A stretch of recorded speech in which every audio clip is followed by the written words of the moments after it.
Dr. Mitch Fleisher. It's so great to be here with you again. This is our second interview together, and I've only done this a couple of times where I've had a guest back the second time.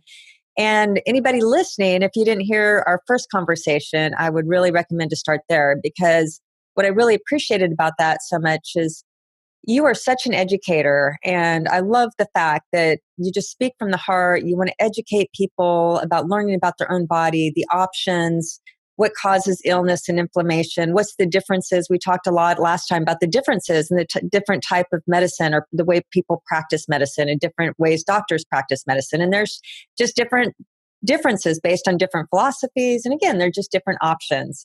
And so if we're educated in those options, we can make a more educated decision or choice as to maybe what methodology we want to look to help us, one, reverse disease or help us with situations where we're not feeling healthy, and or to keep us feeling as healthy as we can be, and to grow into becoming more healthy, knowing what options might be. So that's some good background, I think, that leads us to today's conversation, which might be part two. And I'd love to talk to you about, I know you're really, you were the leader really back in the day, before homeopathic medicine was even talked about, before integrative medicine, anybody knew what that was, functional medicine. Now these things, mainstream's more aware of it, but you were doing this long, but when it was like wacko woo-woo, and you were probably that camp, right? So now you're a normal doctor. Before you probably had a few rocks thrown at you, and were one of those guys. But you just, from the very beginning, you believed that this type of medicine actually healed people, and you stayed true to that. But you were really a pioneer and leader in that back in the day. And now you're really becoming a pioneer and leader in this next stage of medicine, is what's available with new types of therapies. One, to reduce pain and help with some regeneration, and two, just maybe nice, good old anti-aging that we're looking for. So, and it's in the category of stem cells, right? So I'd love to have that conversation, because I know a lot of people are talking about stem cells. You can pick up some health magazines and they're throwing in the idea of stem cells, but I'm in this place like, what the hell is a stem cell? and how can, is this something that's just a fad, or is it real? Is it kind of quackery, or is this actually a really good option that maybe many of us can look at? And if so, where and why would we consider it? Well, Krisstina, it's a pleasure to be with you again. You have a great blog, and you reach a lot of people and do a lot of good. And it's a pleasure to be able to share my experiences with your audience. Over the last several years, I've been doing homeopathy, nutritional therapy for almost a little over 40 years now, and teaching other healthcare practitioners how to do what I do. You can't learn this stuff, unfortunately, in medical school or residency. You have to do it on your own and apprentice yourself. And through my work as a homeopathic physician and integrative physician, using nutrition in a wide range of different modalities, I've sort of evolved into an integrative anti-aging physician. But I just turned 65 recently, and I realized, a lot of my patients are getting older with me, and they're accumulating all of the typical illnesses of aging, many of which are musculoskeletal orthopedic problems. And they're not wanting to go the traditional route of just taking non-steroidals, aspirins, all the steroid injections, all the rest of it, that unfortunately lead to the further degeneration of their joints, and then need joint replacement therapy, which is not the most fun thing in the world, and can be very limiting and have a lot of complications.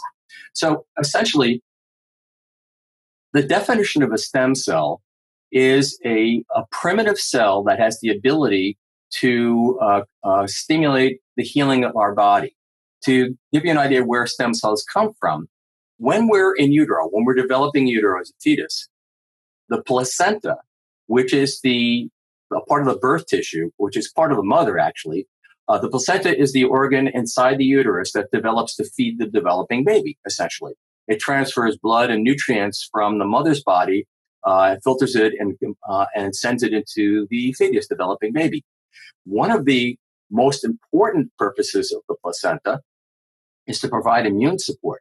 But also, the placenta is a source for all the stem cells that will transfer through the umbilical cord into the baby and then circulate out through the baby's body and deposit in the islets through the body, those are all the stem cells you have for your entire life. That's your original source, the placenta. And when you're born with all the stem cells you ever have, really, in islets. And they get used and regenerate, roots to regenerate. But as you age, they're as old as you are. Now, so a stem cell has, it's thought, most people think when they read in the articles and they make mistakes in a lot of the media, that stem cells convert into any tissues. That's not exactly the main purpose. When you cut yourself, for example, you wondered, how does the miracle of healing occur? When you have an abrasion or a laceration or inside or outside? Well, what happens is that when we cut ourselves, the cells and damaged cells and tissues release certain chemicals, proteins usually called cytokines and chemokines. These are proteins that attract healing cells and healing chemicals. And that cut, that wound, will then attract the regional stem cells closest to it. The stem cells then migrate towards that tissue and then attach to the damaged tissue. And the stem cells have what's called a paracrine, P-A-R-A-C-I-R-N-E function. Paracrine function is to release more cytokines, that's CYTO kine, and chemokines, and that attract healing chemicals and healing cells from the rest of the body to congregate at that point and knit the tissue together. That's how all healing occurs. In fact, there was the 5th International Conference on Stem Cell Science, which was held in California this past June. One of the major speakers, who's at the U.S. Stem Cell Bank in Florida, a brilliant woman, said that science has shown that the human body could not exist for more than 12 hours without stem cells. If all of a sudden, all the stem cells in our body all died off, we would be dead in half a day. Because that's how important they are. They are continually being used. They're continually being stimulated to heal our body internally and externally, because we're always being wounded by the foods we eat, the air we breathe, the water we drink, bumping up against the cabinet. However, every time we're wounded in any way, physically, mentally, emotionally, any way, our stem cells are stimulated to go heal that tissue, whatever it is. So we absolutely need them all the time. Well, one important fact about stem cells is that, again, they are as old as we are. Stem cell, and so there's different kinds of stem cells too that have been used historically from the 1960s onwards. Initially, there was work done with neonatal tissues, like fetal tissues from abortions and things of that nature. But what was discovered, first of all, those aren't even used anymore. Embryonic cells are not used anymore because they found out that they're too chaotic, they're too immature, and they tend to create tumors. So that's off the board. When people think about it, no, they're not using those anymore. I want to clear the air about that. What they initially found was that when they used embryonic cells, it would stimulate healing, but it caused a lot of problems because the cells were too chaotic. So the next cells that they used were bone marrow stem cells. Well, by doing a bone marrow biopsy, which you have to put a needle in and suck the bone marrow blood out and filter it out, and it's a painful process. And then those are mostly what are called hematopoietic cells. That is, they're mostly used for creating new blood and things of that nature. But you can get some other kinds of mesenchymal cells, but not that much. The most common use of bone marrow stem cells was for bone marrow transplants after someone had some major chemotherapy. Say someone had metastatic breast cancer or lymphoma or whatnot, and the oncologists were going to give that individual, blast them with chemotherapy and radiotherapy, which would kill all their bone marrow cells. You can't survive without them because that's where your red blood cells and immune cells are. So they would take someone's bone marrow, they would put them through the chemotherapy. If they survived it, which only about 12 to 20% did, then they would give you back your own bone marrow cells. That transplant would hopefully regenerate your body and you would survive. So that's the main purpose for that. There's some doctors who are using bone marrow stem cells for joints and things like that. They work marginally, and I'll explain why in a second. The second phase, a decade or so later, they recognized that our fat cells, particularly the fat around our waist, is a source of mesenchymal stem cells. And the stem cells in our fat tissue is more like trapped or sequestered there, and it's not often used unless you have a deep wound.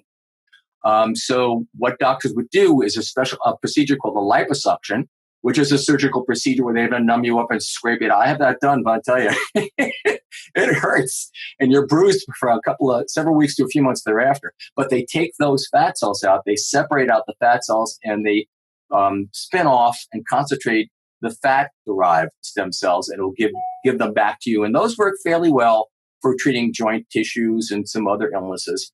So they're used by orthopedists very often in California and some other places in the world. Then the third category, which has been researched much more extensively in the last several years, is obtaining stem cells from the birth tissues. That is the placenta and the umbilical cord from newborn babies. And there actually are cord blood banks throughout the United States and been around for a half century.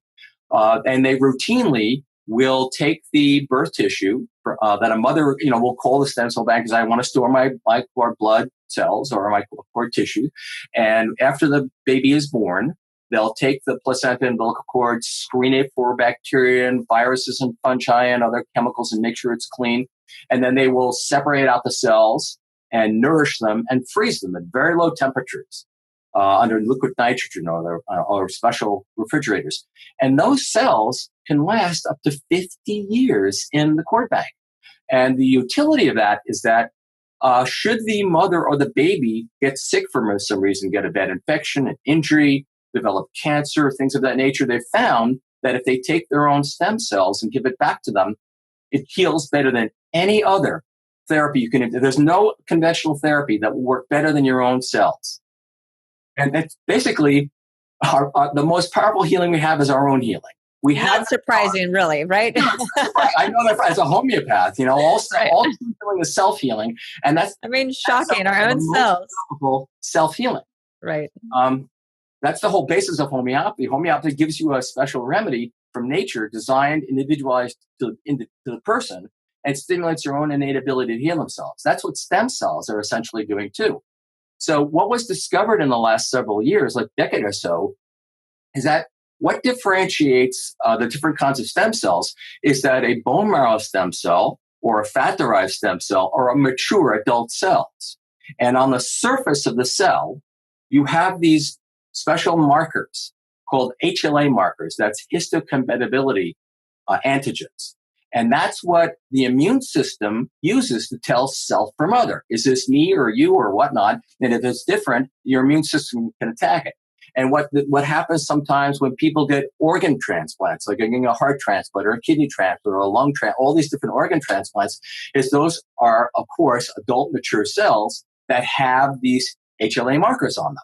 And that's why they have to give that patient who gets the organ transplant all these immunosuppressive drugs, which have terrible side effects. Because if they don't, the organ itself, like you put a heart in somebody, you put a liver or a lung in somebody, that the cells in that organ may start attacking the host. That's what's called a graft versus host reaction. And it kills people left and right. People get kidney transplants and they die from it because the kidney is actually attacking the person who was just transplanted. So the same thing happens with bone marrow and fat-derived stem cells. Like, I couldn't give you my fat cells. I couldn't give you my bone marrow cells because I have different immune markers than you do. And your immune system would either destroy the cells I gave you or my cells would have hurt you. And that's what was discovered.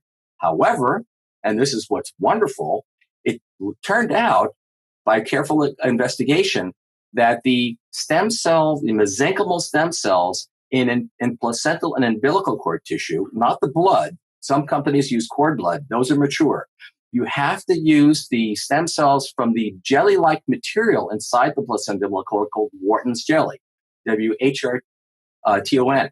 And that Wharton's jelly is rich in these immature, immunologically naive stem cells. That is, these stem cells don't have any of the markers. So by extracting them, carefully extracting them so they're healthy, nourishing them, and then giving them to anybody else, your immune system says, wow, more good stem cells. I like that. And accepts them and allows your body to use them. I know that for a fact, not only objectively from the research that's been done, but empirically from clinical experience. I've taken them. My wife has taken them. I've given to hundreds of patients.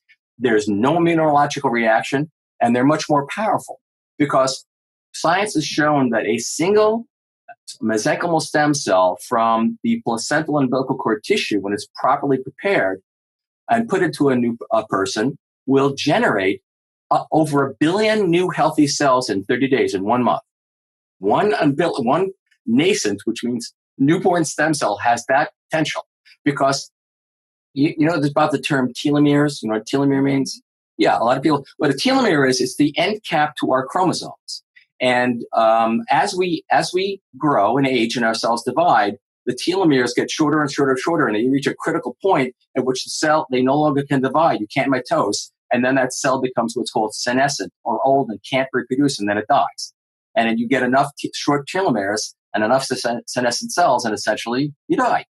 Well, the telomeres are the longest in the nascent newborn mesenchymal stem cells. So they have the greatest growth and reproductive potential to heal. They have the greatest potential to produce the most cytokines and chemokines. That is, when you put them into the body, when I inject them into the vein or I put them into a joint, they will attach to the tissues. They will begin releasing these chemicals that attract the healing components, and they last the longest compared to all the stem cells. They'll last for several weeks to a few months, as opposed to the bone marrow and fat cells, which only last maybe a few days to a few weeks.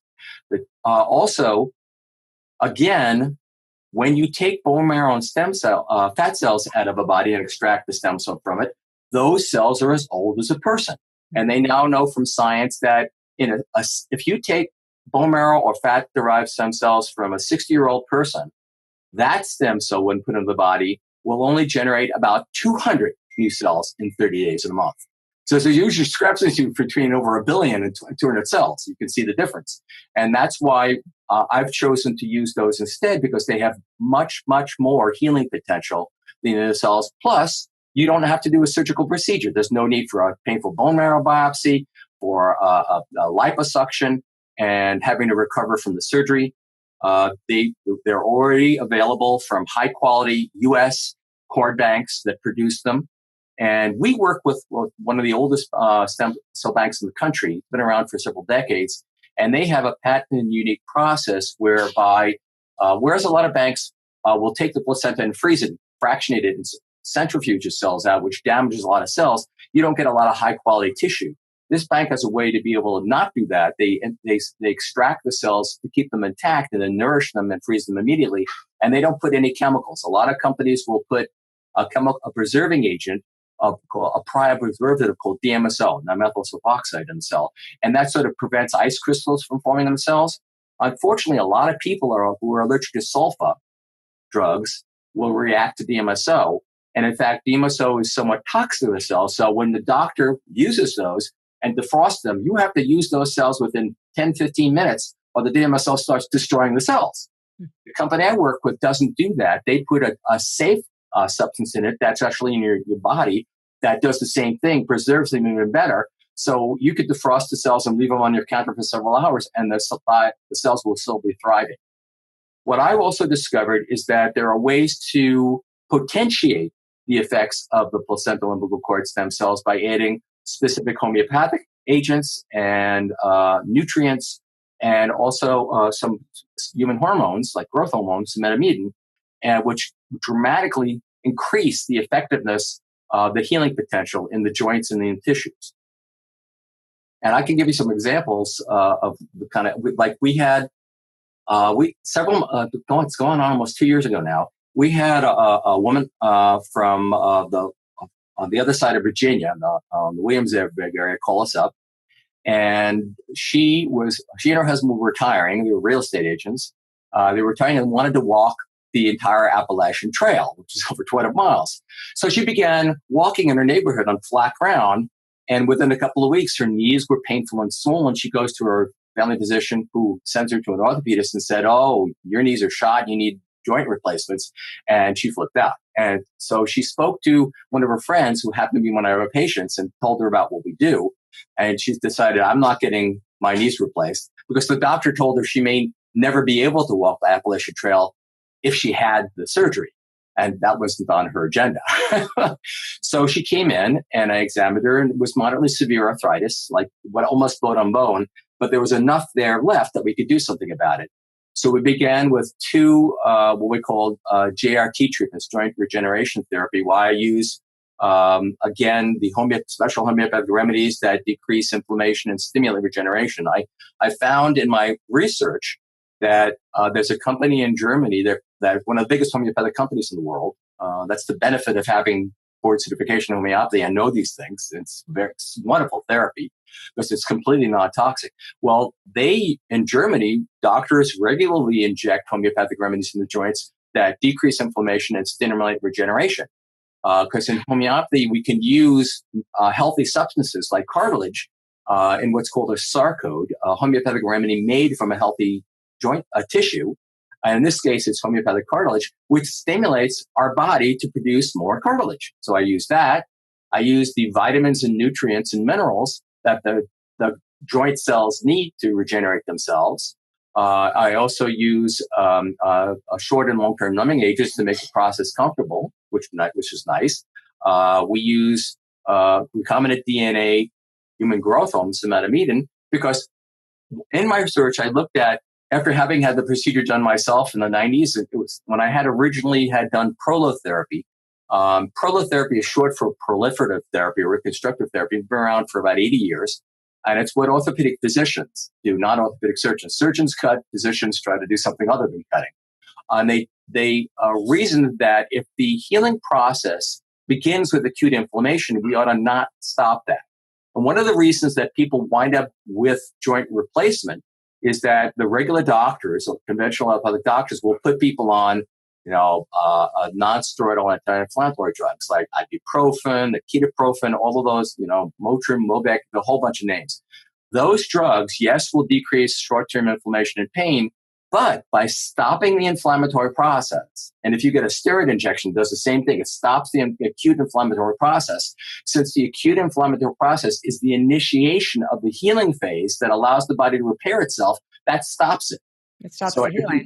So you keep on taking it. And also people don't realize that non-steroidal drugs like aspirin, Aleve, ibuprofen, all these things, while they decrease short-term inflammation, it's well known by doctors and researchers that they kill the very cells that create cartilage, the chondrocytes and chondroblasts.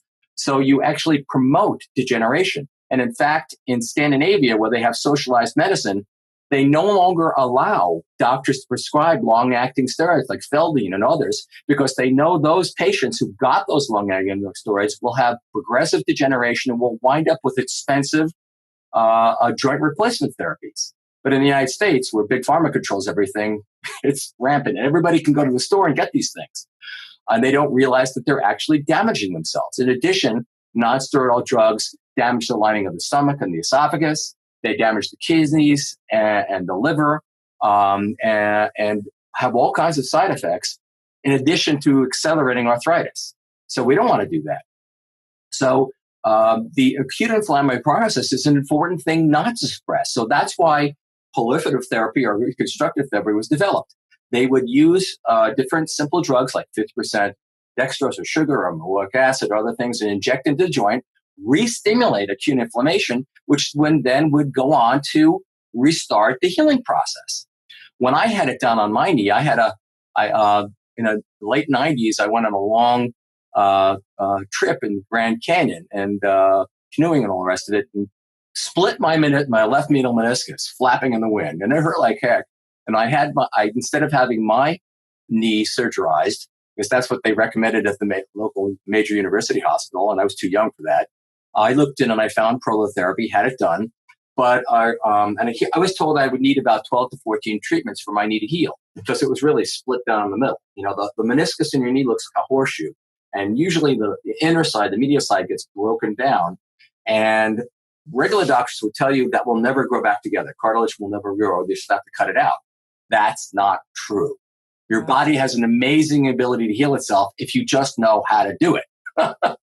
So in any case, I found a good physiatrist in Northern Virginia. He gave me the initial injection, and my knee swelled up, and I said, this really hurts. Do I really want to go through this 12 times? So that's what stimulated me to do some of my own research. And I found out about Groma. I found out about the homeopathic remedies. I made my own combination. And when I brought or growth hormone and the homeopathic remedies up to the doctor and had him he reluctantly put it in my knee. And 3 treatments later, my knee was completely healed.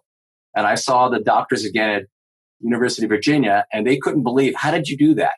And they were a little annoyed at me because I cheated them on a surgical procedure. But then I treated my other knee just prophylactically. And I'm 65 years old, and I can walk up and down mountains without any pain now at all. And I've treated hundreds of people now with this very procedure, and it works fantastically. So I will use that approach, JRT, joint regeneration therapy, to re-stimulate the healing process, but not by promoting inflammation, by resolving inflammation and stimulating regeneration. So this is an ideal anti-aging approach using your body's own healing abilities.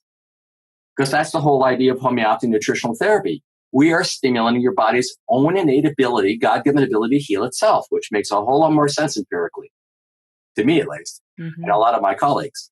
So that works really well. And so this woman who came to me with the really bad knees that she was told she absolutely needed knee replacement, I did the JRT, the homeopathic ozone approach first. And did I explain ozone? No. Ozone, the reason we use ozone in the treatment is that, contrary to popular belief, our blood is not sterile. Our blood is full of bacteria, viruses, and fungi that we live in concert with. It's in symbiosis, and we all have it. Nobody has sterile blood. It's not true. But they don't necessarily harm us. However, when your joint is degenerating or you have a tissue in the body that's degenerating, these bugs will sort of parasitize it, and they promote inflammation. So with ozone, when you put that into a joint, first of all, it sterilizes the joint, kills the bacteria, fungi, on viruses so that it's a clean joint. Then the ozone is known to convert into special salts called ozonites. And ozonites have been shown to dramatically stimulate cartilage cells to regrow and fibroblasts to grow. So you have the homeopathic remedies, the growth hormone, the ozone, and the vitamins, nutrients together, all working synergistically to regrow the joint. So we gave this woman 2 treatments, 6 weeks apart, of the JRT. And she was 50 to 60% better and very happy. But she said, we really want to buy our RV and get on the trail soon. And this, she said, I want to be done by this time. I said, well, I'll give you a scale. If you have the bottom of the scale, let's say here's the bottom of the scale is giving steroid injections, which are never they may relieve your pain, but it's going to cause further degeneration. The next step up is giving prolotherapy, which creates inflammation. And it takes several treatments, dozens of treatments to work really. Then if you take JRT, which is anti-inflammatory and pro-regenerative, it's way up higher, it works better. But then if somebody has a lot of degeneration and but wants to get better faster, the most powerful therapy is stem cell therapy in the joints. And that's way up here. And that's hundreds of times more powerful. There's nothing more powerful than stem cell injections for repairing joints, the right kind of stem cells. Because you put them into the joint, they will adhere, and they continue to release these healing growth factors in the joint for weeks to months thereafter. So she got 2 JRT treatments in the knee, 2 stem cell treatments in the knee several weeks apart, and then 2 more JRTs. So 6 treatments altogether. The last time I saw her, she drove up to the office in her brand new RV with her husband, came to the office just to tell, she didn't have an appointment, just to tell Laura that we're about to embark on our trail of the mountains. We've always walked some, and I'm completely pain-free. And if you want to post your child for what you do, I'm it. And with this, her experience has now been reproduced several times in my patients. We just had we have a local farmers market in Nellis Ford, and we're friendly with one of the farmers who I always see limping around at his booth, and he's always has a brace on his knee, and he was into football and all kinds of stuff, and he really injured his right knee. And I gave him one of my cards, and he read an article I wrote recently on this procedure. So he comes in the office, and we do a single treatment with him. And he called Laura, my wife, who works with me, 2.5 weeks later, and tells her, I am 1,000% better. I'm telling everybody. And this has been our experience, that empirically, the approach that stimulates your own body's ability to heal itself works phenomenally well without the nasty side effects of all the drugs and all the surgeries. So Well, you've been there's able to so much save here. people Yes. all So, the a real time. quick question, just Yeah. a distinction. So, why would you use JRT over stem cell therapy, and or why are you doing them both together in the protocol you did with the woman? Well, what I initially do, I as a homeopathic physician, I like to use the smallest dose and the gentlest approach first. And also, the components of the JRT are much more cost effective. It's less expensive. All right. Whereas stem cells, they're more expensive because I'm buying them for a bag, and it's a big process to extract them and create them and whatnot. So there's a certain higher fee for that, but when we need them, we use them. So I start with the gentlest approach first. If I think by examining the patient, by looking at the X-rays, the MRIs, the CTs, if the joint shows me it's a mild to moderate arthritis or degenerative change, I will start with the homeopathic Ozone JRT first. And if it works, wonderful. And in reality, all treatments are a hypothesis. You don't know. No one knows exactly. No one can play God. I mean, let's face it.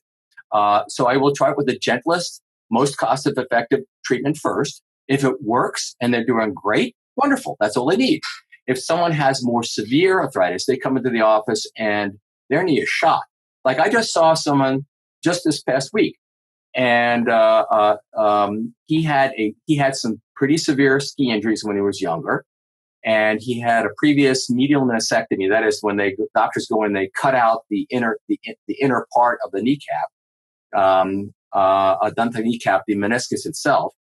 And he's having a lot of pain and a lot of fluid effusion in there. And he had 3 steroid shots, didn't help him at all. He's taking non-steroidals and they're helping him, and he's feeling worse.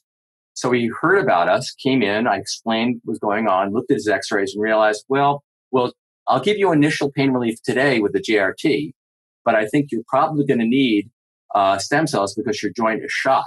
I mean, it's like gravel inside there. And I know the limitations. I might be able to do 30, 40 of the JRTs, which I could achieve in maybe just a few treatments with the stem cells. So he's came in this time. He's feeling better now after just a week after the shot, and he's coming in a few weeks to get the stem cells so they can really knit all that tissue together. So it depends on the degree of severity of the injury, the degeneration, the age of the patient, their health in general, all those factors, to be able to make an educated decision about what would work best in a given patient. Okay? Got it. Yes. And what I also do, Krisstina, is I also provide a special supportive nutraceutical regimen. I give supplements that help give the building blocks of joint tissue that help calm down inflammation in the body, stimulate the healing process. And I find that the nutritional support and dietary support, along with the stem cells and giving them a special exercise program, all that works synergistically to promote the healing. Again, fancy that. Fancy that. All right. Well, like I mentioned just before we got started, is that this conversation is really timely because as I don't know, the last maybe month or so, I've had a lot of questions. I don't know. It's just been my life partner. He was a previous SEAL. He is friends, obviously, with a lot of SEALs. And now at the age they're having a lot of pain issues. Like their bodies are breaking down. Everybody's body breaks down. Their joints break down over time, especially those that have really active lifestyles. I mean, I was a marathon runner. So, there's been some degeneration there. I whipped myself pretty good too. Yeah, exactly. So we all are suffering a little bit from our younger lifestyles and active lifestyles. But you take someone like the SEALs and it's a whole different level of breakdown. So, when they go to the doctor that says, hey, I'm having a lot of pain, the first thing that's recommended is cortisone. And then the second thing is surgery. And these guys, on average, I don't remember the statistic, but it's like an average of at least 6 surgeries. And some of them have had like 16 surgeries. Right. And a recent example, one almost died because he went home and had, the surgery was botched and he nearly died in his own bed. And it was just lucky that he got back to the hospital in time because he's slowly bleeding to death, really. But I'd love for you just to take a second. I mean, the reason why I want to bring this to the table is to let people know there are alternatives, and that first recommendation, surgery, maybe it's necessarily, but maybe it should be the last option, not the first option. Would you just talk about some of the dangers of surgery? You've mentioned just the dangers of some of the steroids and that type of thing, but what can be some of the dangers of surgery that people don't even think about because, the doctors recommended it? Well, that's very true, Krisstina. And I've seen, unfortunately, a lot of disasters as a result, because not everybody responds to surgery the same. Again, it depends on your age, your overall state of health, any medications you're taking, a lot of different factors. Your nutrition, if you're eating crummy, you're not going to heal very well. So there's a lot of factors to take into account, which is what I do as a holistic integrative physician, which many doctors don't because they don't get nutritional training. The basic risks of surgery, of course, if you have general anesthesia. A lot of people don't realize what an anesthesiologist is doing when they put you out. You're artificially dead, and they're breathing for you. You can't breathe on your own because you're paralyzed, and also it decreases blood flow to the brain. So a lot of people get micro injuries from the brain. And in fact, it's known that if you have more than 6 surgical procedures under general anesthesia, you have a much higher risk of dementia because there's vascular damage that occurs in your brain when you're under general anesthesia. So that can be a problem. You can have drug reactions. That's not uncommon. When they give someone an antibiotic, you can have an idiosyncratic reaction that wasn't expected and die from that. Also, the medications they give you, the non-steroidals and the steroids, can have side effects because they can suppress your immune system, injure your liver, injure your kidneys, and definitely injure the joints.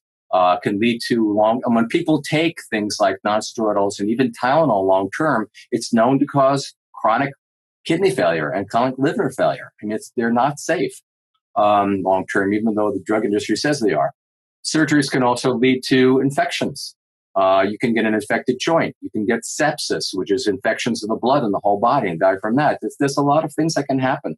One of the biggest causes of death in the United States is a lethal reaction to a normal amount of a dose, a normal dose of a drug. Over 150,000 people in the United States die every year by giving the prescribed amount of the drug, not an overdose, but just the normal dose. And people have abnormal reactions to the drugs that were not unexpected, and they're dead. That's it. So that can happen to you. Also, being in a hospital. Hospitals tend to promote what are called nosocomial infections. Because hospitals are like a hotbed of all those growing and mutating bacteria from only antibiotics. There are worse infections in hospitals than they're out in the outside world. Where MRSA came from, I don't know if you heard that term, it's called methicillin-resistant Staphylococcus aureus. That's the flesh-eating bacteria. That started in hospitals. Why? Because of the abuse of antibiotics that have led to the mutation of the bacteria.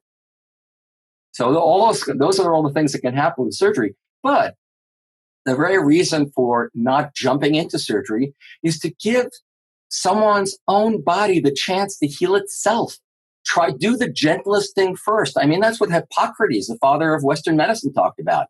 You use medicines that will stimulate the body's ability to heal itself. Like cures like. He developed, supported the idea. You only use things that are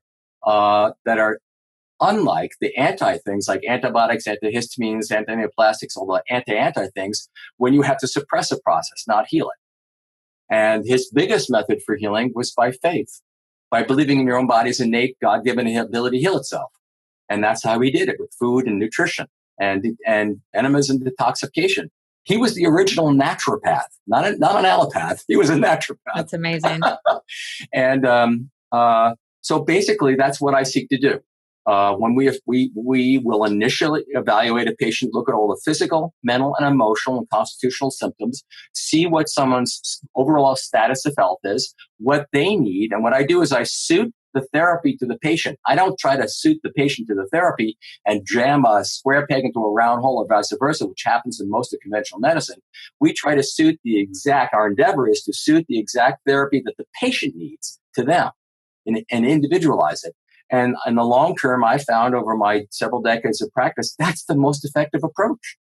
I've also heard, and I mean, it makes sense also, that with some of these, let's say, newer therapies like PRP and even some fat-based stem cell, that these are being used on a more regular basis. But what's not being factored in, which you alluded to, the health of the patient, meaning the health of the cells, is very important. So if you're Sure. extracting kind of unhealthy cells and Right. putting them back in the body, it's probably not going to have the effect that one might want. So even before getting those, or even going in for surgery, for Mhm. that matter, is to get healthy first. I mean, a big part of this is, and that's what I love what you're doing, is that not only are we doing these therapies, we're looking at the health, and maybe we want to even get them a little bit healthier first if it requires changing some diet and adding some nutrition and maybe some supplementation or some nutraceuticals, that type of thing Right. before. But you're doing it during as well and saying, okay, these vitamins or minerals are a very important component of the healing process also. Right. So I'm going to actually combine these. So we're going to, the efficacy of this procedure is going to be hopefully, as high as possible. Right. When I evaluate a patient, if I find out that they have prediabetes or diabetes or hypertension or some kind of kidney or liver or whatever metabolic problems they have, we'll correct those first before I will even start these anti-aging regenerative therapies. So they have a baseline from which we can build from. If someone is on a terrible diet or they're taking all kinds of drugs that I know are counterproductive, we will try to wean them off of those drugs to the point where they're on diet and nutrition that's supporting the body. And then we will do those therapies because you're going to generally heal better. I will also endeavor to give constitutional homeopathic treatment. And when I do that, I take a very, very extensive history where I'm looking at all the physical symptoms someone has, the unique way in which they experience them, the sensations, what makes it better, what makes it worse, makes them symptoms unique to them, regardless of the label of disease. And we look at their emotional nature, their anxieties, fears, shames, griefs, whatever has molded them emotionally through life, their mental nature, the way they think, don't think, beliefs, daydreams, dreams. Then I look at the nexus or the collection of physical, mental, and emotional symptoms, that constellation which describes the whole person holistically.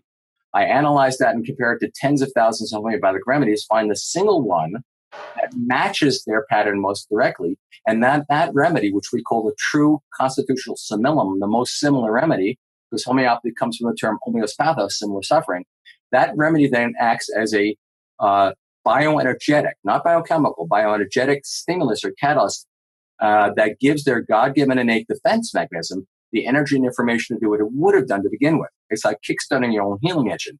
Once they're balanced energetically and biochemically with nutrition, with diet, with nutraceuticals, then I find they get the best response from anti-aging therapy because those things in and of themselves are anti-aging. You take away all the starch and the sugars and the garbage, the artificial sweeteners and the fried fats. That's going to allow the body to heal itself. In the presence of all those false foods that are creating free radical oxidative stress, sparks in the body, that's what's feeding inflammation. And excess chronic inflammation is what causes all pain and degeneration. So what I seek to do is to help calm down that foundation of inflammation, chronic inflammation, which is damaging the body. Once we calm that down, then we can use different therapies, modalities to promote the healing process even more rapidly and effectively. And what do you find with people that don't heal well? Like is it because they probably have some chronic inflammation in the body that is keeping them from just more acute situations?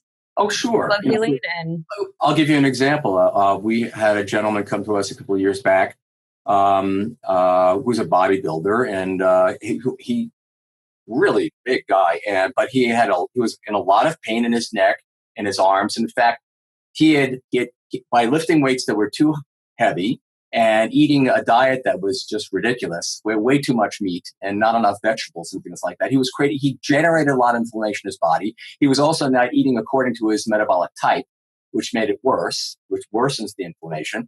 But he had injured his spine and cracked down the vertebra. So he had like sciatica in his arms, constant pain, weakness, so he couldn't do any lifting.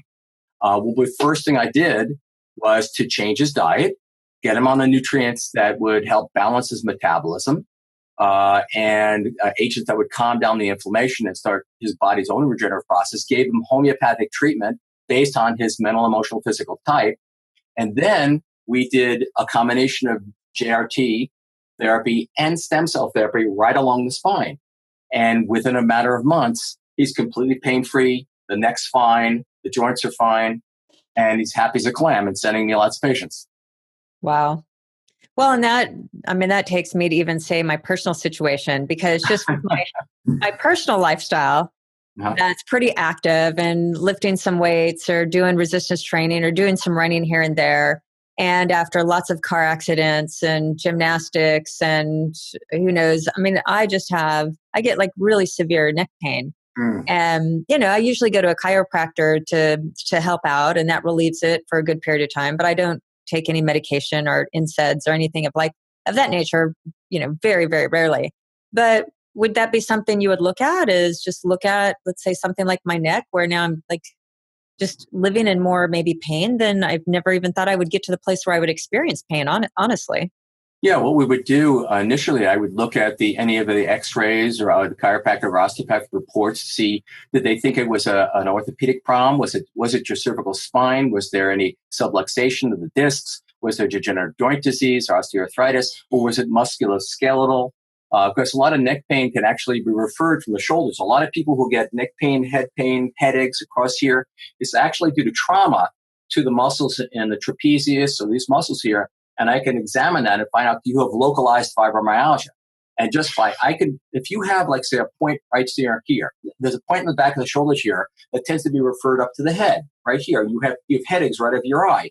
And a patient will tell me this, and I'll go examine and I'll press right here. And they go, oh, it's referred pain, because the body does that referral through the meridians, the acupuncture points.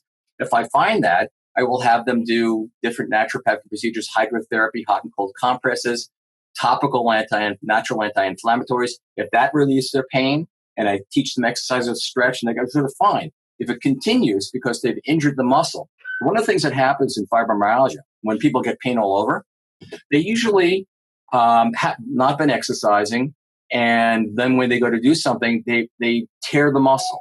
And when you tear the muscle fibers, then they pull apart, it bleeds into itself. And the blood, when it's outside the blood vessels, is pretty pro-inflammatory. So you have all those cells and everything coming to try to heal it.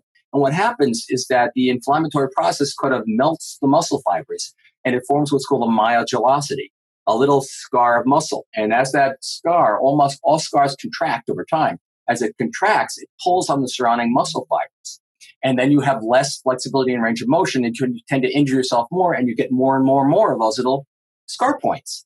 And then it can become diffuse across your chest, your back, all over the place. And then you have what's called fibromyalgia, which just means muscle fiber pain. That's what the term means. If I find someone has that kind of myogellosity, I can do what's called trigger point injection therapy. I use the same medicines that are in the JRT and put it into the muscle. And it dissolves the myogellosity. It breaks the spasm. And then their regional pain goes away. I've had people with chronic tension headaches. All I did was find that point, to have them do the basic things. If it didn't get better, I'd inject it, and the pain's gone. They don't have headaches anymore. They don't have to take all the drugs anymore. So you just have to carefully examine and diagnose what's going on with the given individual and give them what they need. Which is pretty difficult to find this day and age, because you have 15 minutes with your doctor. So my minimum consultation with my patient, usually when I first see a patient regularly, it's for an hour. And when I see them homeopathically, it's for 2.5 hours.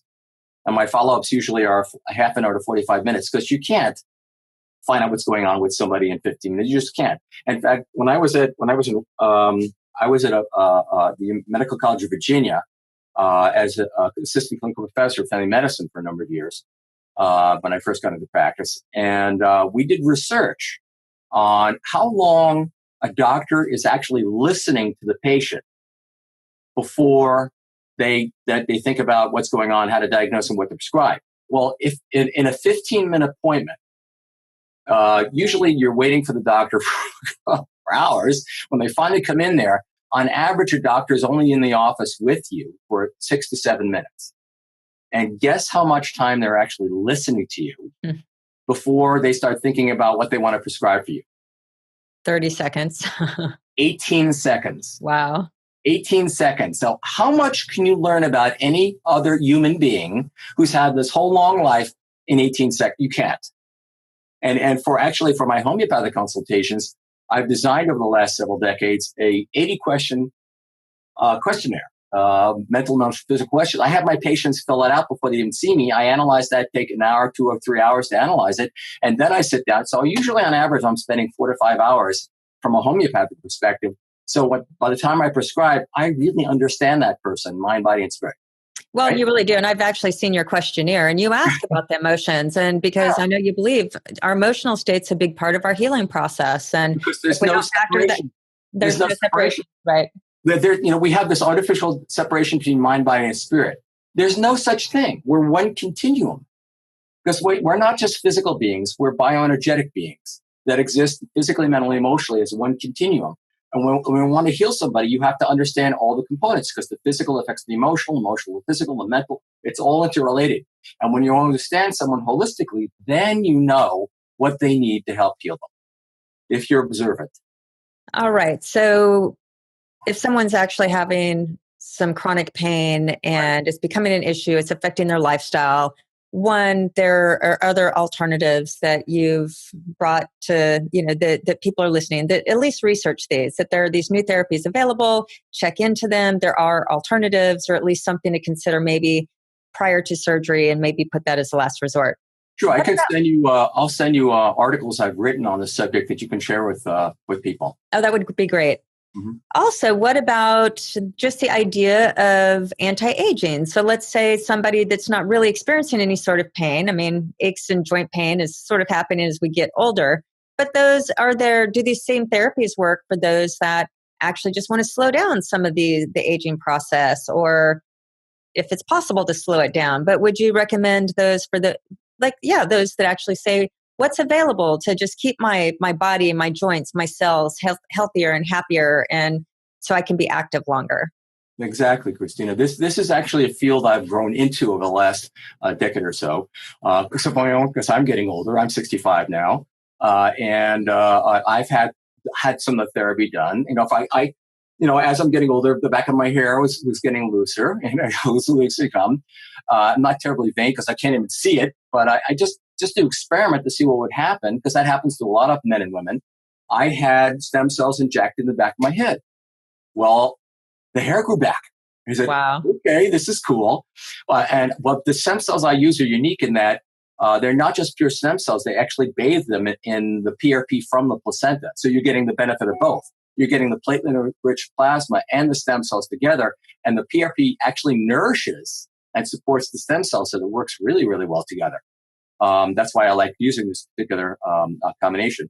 But yes, indeed, you can use it. In fact, that's one of the main uses throughout a lot of the rest of the world in regeneration therapy, because the stem cells, as I mentioned earlier, when you give the very nascent young newborn stem cells, they have the longest telomeres, they're the most vital, the most active, and they regenerate a lot of healthy new cells. When you inject them intravenously, and it's very simple procedure for a doctor like myself, who does a lot of them, the cells have this innate capacity to migrate to the tissue that's chronically inflamed. Because one of the main capacities and main functions of stem cells is to control and heal inflammation when it's excessive. So let's say, for example, you've been eating the wrong foods and your heart and blood vessels are a little inflamed. It's been shown through research, when they labeled stem cells and they put it into your bloodstream, that if you took a special scan a few days later, most of those stem cells would be right in your heart, and your heart would light up. If it's your joint lights up. Whatever part of your body is the place that has the biggest degree of inflammation, that's where most of the stem cells will migrate to heal that tissue. And usually the stem cells last for 6, 7, 8 weeks, produce the paracrine function, releasing the factors that draw the healing components to it, and then the cells will convert into that tissue. And then you repeat it again and keep that process going until the inflammation is controlled and the tissue is healed. So yes, it definitely can be used for anti-aging, because all of us, just like if there's an old adage, the only thing that is definite in life is death and taxes. Right. So regardless of what we do, we're all going to age. I mean, that's our built-in obsolescence biologically. Yeah, and in my my philosophy there is, and I want to be as active and live a full life as long as I'm living. So whatever we can do to feel good to the very end, to, at whatever age. And stem cells definitely promote that process, definitely help you regenerate and can keep you healthier longer, for sure. And would there be like an anti-aging protocol that you would recommend where there's no, what would that be? Well, first of all, as I mentioned earlier, I would do an entire holistic evaluation, find out about their diet, nutrients, the amount of exercise, all the factors that are impinging their life, the amount of stress they have in their life, they help them deal with that. So I help them with diet, exercise, nutrition. And then we see, would they benefit from stem cell therapy, JRT, whatever it may be, give them the right nutrients suited to their body. We do genomic testing to check and see if there's any genetic predispositions to disease. My wife does a lot of this testing too, and to find out what an individual specifically needs for what they've been born with, what they have a predisposition with. And that's one of the beauties of homeopathic medicine, in that it's not only an intervention, a therapy, it's also very preventative. I can tell once I know someone's constitutional homeopathic remedy, what they have a predisposition to develop later on in life. And by giving the remedy now, it helps prevent them from developing that problem later on. The same thing, if I see a genetic predisposition disease to heart disease, to cancer, whatnot, I'll give them a combination of homeopathic treatment, nutritional therapy, and stem cells to help regenerate the body so that doesn't happen. Or if it ever does happen, it's much, much later on in life. But usually all of these therapies together, I found that nutritional therapy, dietary therapy, exercise therapy, this whole holistic approach allows someone to optimize their overall health, mentally, emotionally, physically, and live the longest, the greatest quantity and quality of life. That's the basis for it. Why would we want to live a long time and be miserable? Exactly. And I really love the word optimize. And you're so right. It is about optimization. And that's basically that's what true holistic integrative medicine is all about. It's health optimization. And that's what I specialize in, essentially. All right. A couple more questions. So in my day job, outside of doing these amazing podcasts where I get to interview people like you that are just such experts, and I learn so much. Every one of them, I love being a podcast host, because this is what I get to do is learn and have conversations with just leaders in their fields. You're doing very good work. Thank you. Thank you. In my day job, I'm a money and financial coach. And so I really help people with their businesses, with their household finance, for the sake of, like, you're in the physical wellness business. Basically, your goal is people are well. They're mentally, physically, and emotionally well. And you help optimize that and take people that might have disease and chronic pain, for example, and help them reverse that. Like we talked about, the anti-aging, but it's ultimately about wellness. We want to feel well at the end of the day, because being well allows us to feel free. That we're not free if we are constricted, or, we have to stay in our house because we can't do the Appalachian Trail, for example, which is on the bucket list. In my world, I'm talking about it on the money side, on the finance side, that ultimately that same type of freedom comes from financial freedom and financial, what I call wellness. Not about buying more stuff, but about financial wellness and optimization in that way. But a lot of people I talk to, let's say when it comes to money and health, they would say, well, surgery may be covered by insurance, but if I go see Dr. Mitch, how much is that going to cost me? And so, what I'm trying to share is the idea that our bodies are our number one asset. And that means it's really our number one investment, time, energy, and money to put in our body wellness before maybe buying other stuff or living a certain lifestyle. So I want to take it back. Health is the true wealth. Health is the true wealth. Absolutely it is. So how much would it cost, let's say on average, to say get a kind of a JRT and or stem cell therapy? And the reason why I ask that is because, one, I'd like people to know the relative cost. And then two, part of the mindset I'm trying to change is that why not put some money away for these types of therapies, for anti-aging therapies, so that we'll feel well to the very end, and make that something we invest in, where the money, that's the first place we'd want to spend money, versus saying, oh my God, that's too expensive. Okay. Well, for all of your clientele out there who are listening, if you're under 65 years of age, I would look into a HSA, health savings account. because, you can use pre-tax dollars to pay for your nutrients, for any kind of alternative therapy that regular insurance companies unfortunately don't pay for yet. But you also you may be in northwestern US where they have plans that do cover homeopathy and naturopathy. You may be lucky in that way. Hopefully that'll spread across the country. But yes, the bottom line is the health is the most important wealth. You don't have health, what's the point of having any money or doing anything else? Right? And I hate it when people come when they've waited too long. So essentially, joint regeneration therapy, we supply a super bill because we realize people have to deal with these insurance issues, and we use the correct CPT codes for that procedure. And then depending on what insurance you have, they'll reimburse varying degrees for the joint regeneration therapy. We try not to mention the word homeopathy, the rest of it, because most of those companies don't usually understand. But yeah, we use the correct codes on the super bill, and the patient get reimbursed directly to themselves. At this stage of the game, of course, stem cell therapy is still considered experimental. Even though it's starting to be used at some hospitals, the insurance companies are not covering any of it yet. Still, we use some of the codes to try to get some reimbursement. For example, for JRT to a knee, or the most expensive component in the solution that I use is the growth hormone. That's pretty expensive stuff because it's pharmaceutical grade, genetically engineered DNA. That's human DNA. It's clean. And I get special vials of it. And so mixing all those things together, and with the procedure, a knee would cost like $645. But that's a whole heck of a lot cheaper than joint, replacement therapy, and the drugs you have to be on for the rest of your life. Because long term, it's much more cost effective. Because you're stimulating your body to heal itself, which is inevitably way better than being sliced and diced and poisoned, right?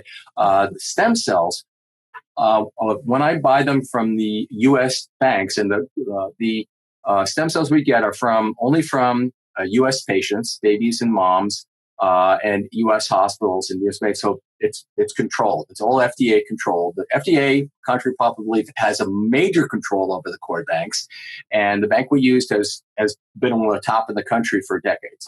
So we know they're approved and they're good cells. But when we get them, it depends on how many we buy for the patient at a given time. And when a patient says I want them, I order them and get them shipped to me on dry ice very soon before the treatment, so they're the freshest they could possibly be. Then I thaw them and give them to them. And there's an economy of scale. If we get one vial costs $27.50, and I know a lot of doctors charge a lot more than that, but we try to keep the price down. So that's about what it costs us.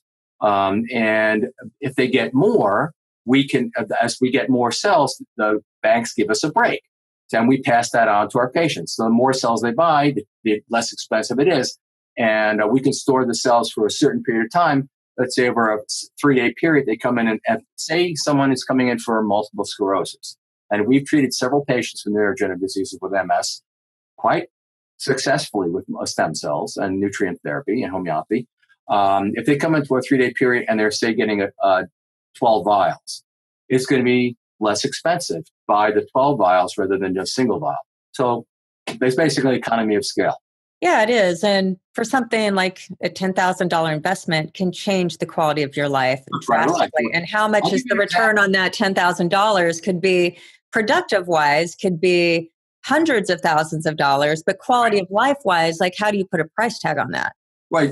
Like in the treatment of multiple sclerosis, there's not a lot Western medicine has to offer. They use a lot of those, recombinant DNA proteins, beta-serin, and other things like that, which give you this phenomenal flu because it's like a shotgun approach, suppressing your immune system, and people feel miserable on it.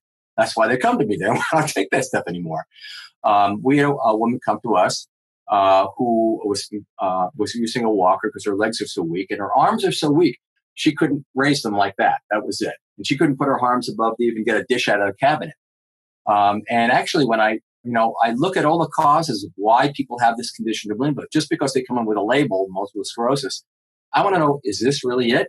So when I examined this patient, it turned out they had Lyme disease, which can mimic MS. So we treated the Lyme disease, got rid of homeopathic and nutrition and with integrative therapy, got rid of that. That's calmed down, but they still had damage that was MS related. They had plaque damage and myelin damage. So they wanted to get stem cell therapy. So I gave them over a 3-day period, about 70 to 80 million cells over 3 days, 12 vials. They came back about 6 weeks later, and I asked her, how are you feeling? And how are your arms? She goes like, oh yeah, my arms are fine. I go like, I almost fell out of my chair. I didn't expect that kind of effect in such a short period of time.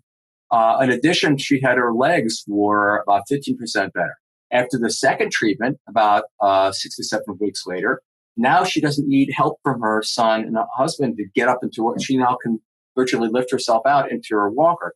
So that's a gradual process of healing. Over time, we expect her getting better and better. And I could share with you, I first got turned on to stem cells many years ago. I began studying them.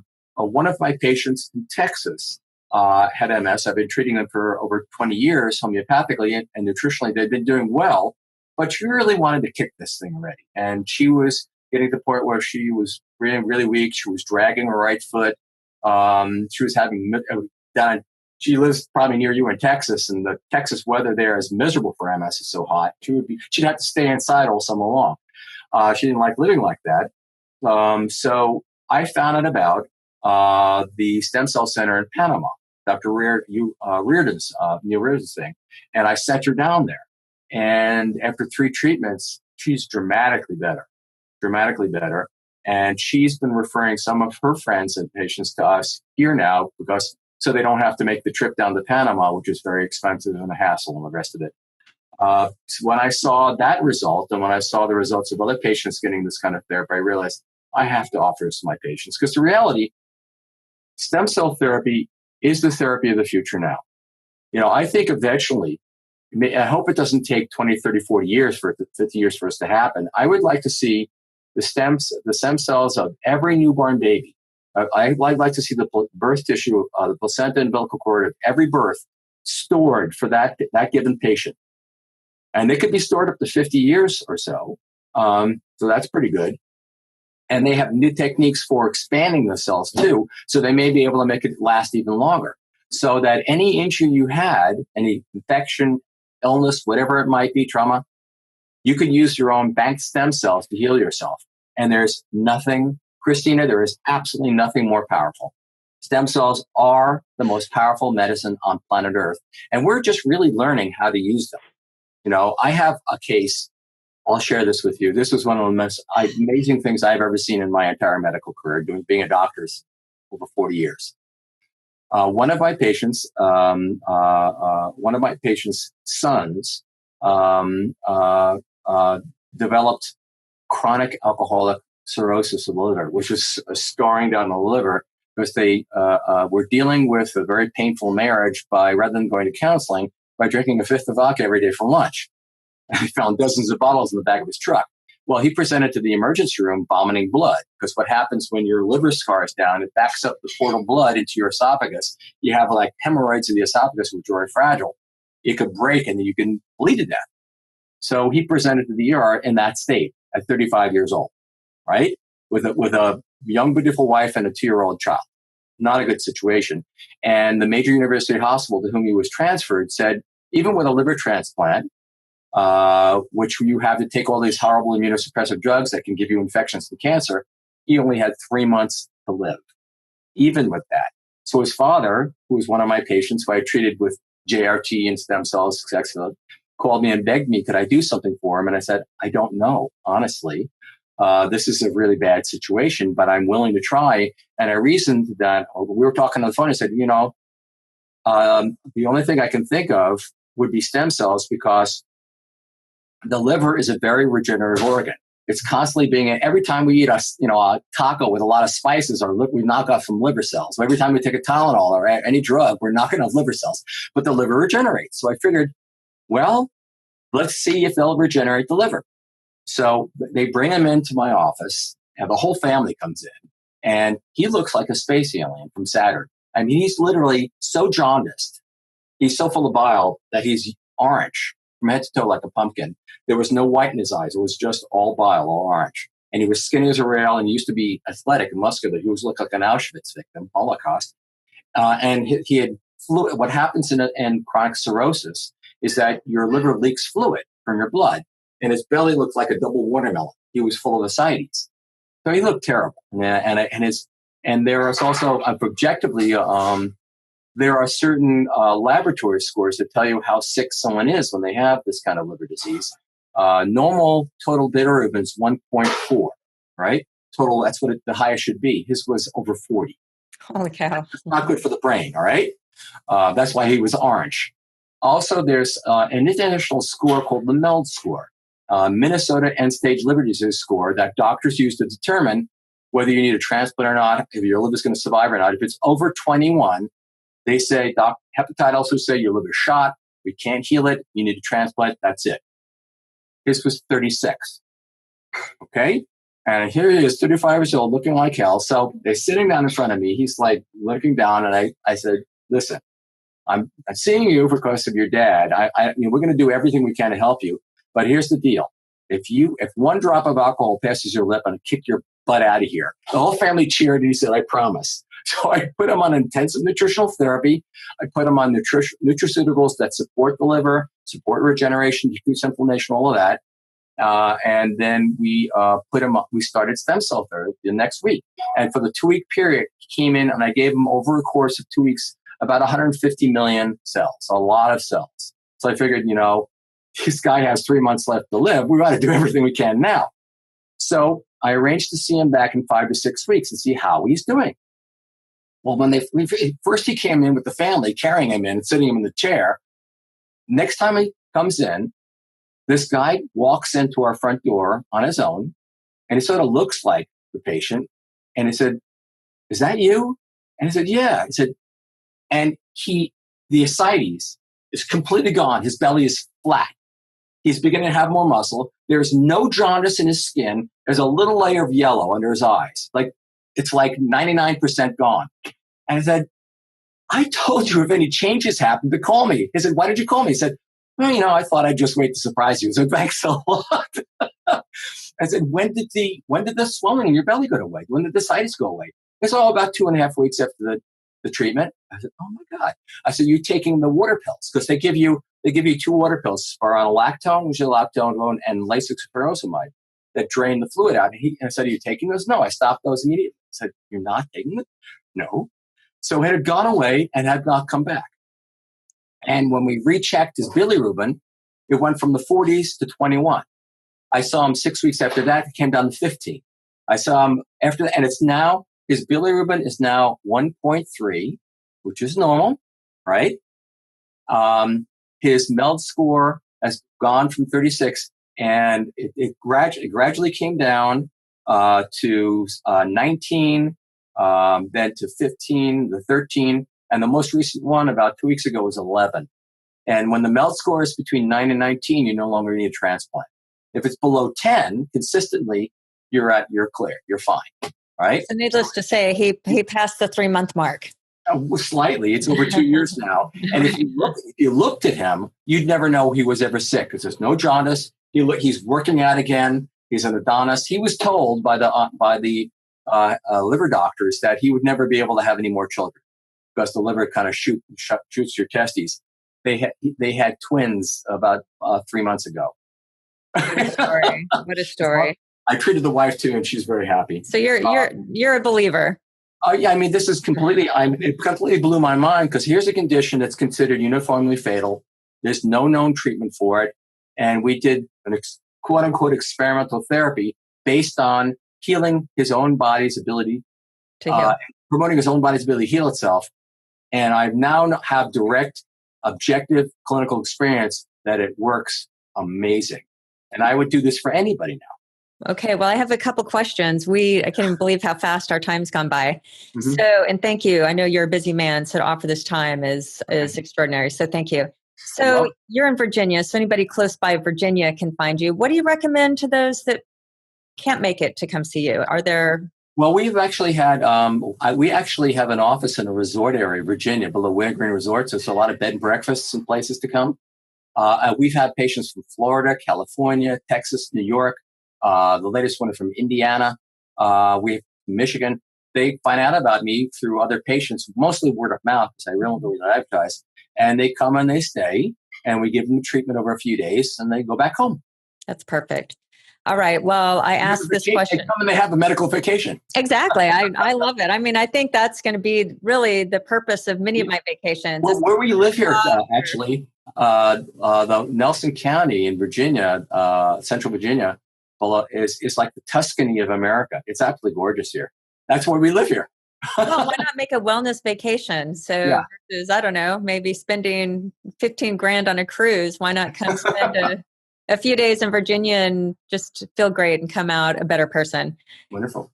So I like to complete all my interviews with the little myth busting. So especially with the work that you're doing now, what's a myth that you would like to bust that's, believed to be true out there that you're calling BS on it? That the body can't heal itself. That once the joints are gone, you can't replace them. Once your liver or your heart or whatever is broken down, or even the brain is injured, you can't replace it. You can't heal it. It's not true. In fact, it's been scientifically proven that people have been able to regenerate brain cells after strokes. And I've done that with homeopathic treatment and nutritional therapy, not even with stem cells. So I know it's possible because I've watched over my 30, 40 years of practice the effects of holistic approaches where you treat the person individually and to their unique needs. You give them bioenergetic stimulation, the right nutrition, the right diet, the right exercise. You detoxify them. You do everything that promotes optimization of their own immune system, their own metabolism, so they can heal. And I've seen people heal dramatically. And that's why I do this. This is a lot more work than regular medicine, but it's incredibly gratifying to see my patients heal phenomenally. And, one of the things I cut my eye teeth on as a young homeopath was women with infertility. And they go through gift and IVF and all the rest of it, and they still don't have babies.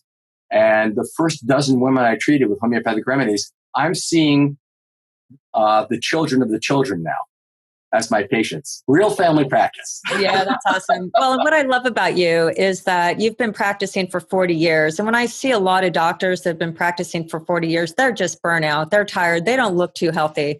And you're still learning and growing and loving your work and wanting to help more people. And Krisstina, I love what I do and I'm never going to retire. And you're just full of energy, yes. And you're just probably as inspired as you've ever been. So more so all the time. I love it. Well, thank you so much. I want to give just a public shout out I had to cancel our last time that we had scheduled because I actually got the flu. And I want to say thank you for sending me your homeopathic remedy. I followed it. It helped. And I was just so grateful. You didn't have to do that. And thank you. Now I've saved that. So anytime anyone gets sick, and I might put that in the show notes if you're okay. I'll share with everyone the remedy.